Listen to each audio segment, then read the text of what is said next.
ঈদুল আজহা উপলক্ষে ঈদ আনন্দকে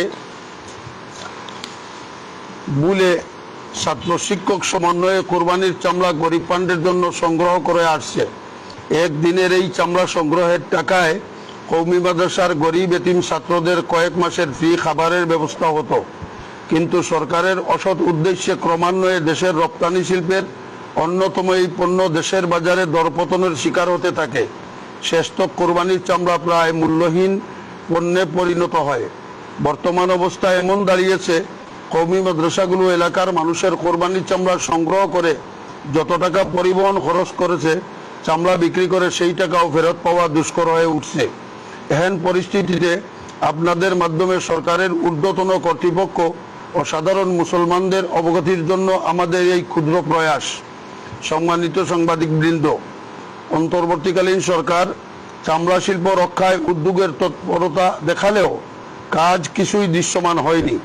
গত বছর কোরবানির মৌসুমে অন্তর্বর্তীকালীন সরকার কওমি মাদ্রাসাগুলোকে চামড়া সংরক্ষণের জন্য কাঁচা লবণ প্রদান করে। এই উদ্যোগটি অযৌক্তিক ও অকার্যকর প্রমাণিত হয়েছে। সরকারের উচিত ছিল চামড়া শিল্পের দেশীয় বাণিজ্যিক সিন্ডিকেট ভেঙে দিয়ে চামড়ার ন্যায্য মূল্য নিশ্চিত করা। বৈশ্বিক বাজারে মূল্যবান এই কাঁচামাল দেশীয় বাজারে মূল্যহীনতার দশা থেকে মুক্ত করতে সরকার ব্যর্থ হয়েছে। পরিস্থিতি বিবেচনায় কওমি মাদ্রাসাগুলো চামড়া কালেকশন নিয়ে ভাবতে বাধ্য হয়েছে। নামমাত্র মূল্যের এই চামড়া কালেকশন মাদ্রাসাগুলোর জন্য বোঝা হয়ে উঠছে।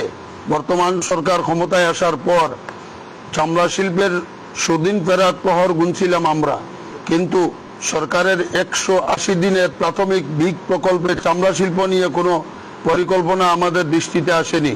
দেশীয় বাণিজ্যিক সিন্ডিকেট ভাঙতে এই সরকারও আশার আলো দেখাতে সক্ষম হয়নি, যা কওমি মাদ্রাসা কর্তৃপক্ষগুলোকে হতাশা করেছে। সার্বিক বিবেচনায় সিলেট বিভাগের কওমি মাদ্রাসাগুলো আগামী কোরবানির মৌসুমে চামড়া সংগ্রহ না করার সিদ্ধান্ত গ্রহণ করেছে।